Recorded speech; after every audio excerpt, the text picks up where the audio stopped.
Terkait dengan vaksinasi yang kita lakukan hari ini seperti apa nih Jenderal? Ada berapa dosis yang disiapkan? Terus dari mana saja? Ya, terima kasih ya. Kami jajaran Kepolisian Polda Sumatera Selatan berterima kasih kepada Bunda Suci, semua yang terlibat dalam kegiatan vaksinasi ini. Ini sebagai satu rangkaian kegiatan vaksinasi yang harus kita lakukan ya, bersama-sama dengan semua yang terlibat. Ya, semoga waktu ini masih berkelanjutan ya kegiatan ini. Kita tahu saya kesini karena tiba di minggu lalu hari Jumat. Ini memulai kegiatan saya juga termasuk lihat dan mengawasi pelaksanaan kegiatan. Kita tidak punya zona merah kalau saya lihat. Kemarin sudah zona kuning dan oranye ya.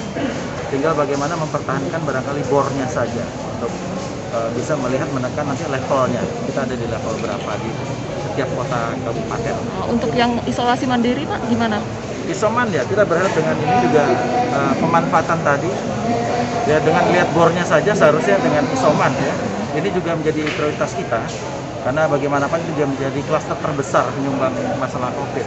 Ya, mereka yang isolasi mandiri tidak patuh menjadi penular buat yang lain di situ. Makanya ini juga menjadi target saya untuk bisa memperhatikan yang mereka isoman ini.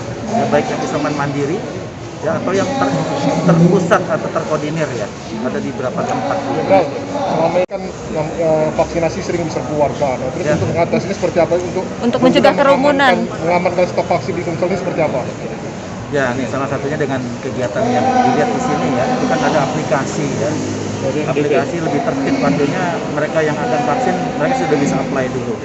Sekarang sudah teknologi, sudah sistem bekerja. Nah, ini juga bisa mengurangi tadi masalah protokol kesehatan, isu masalah kepatuhan, masalah tadi.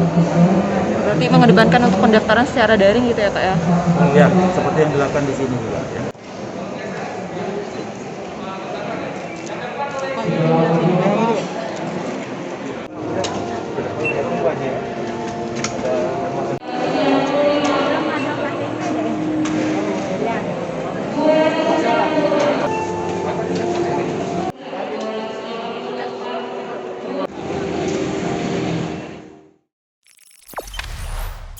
Jangan lupa subscribe, share, komen, dan like ya.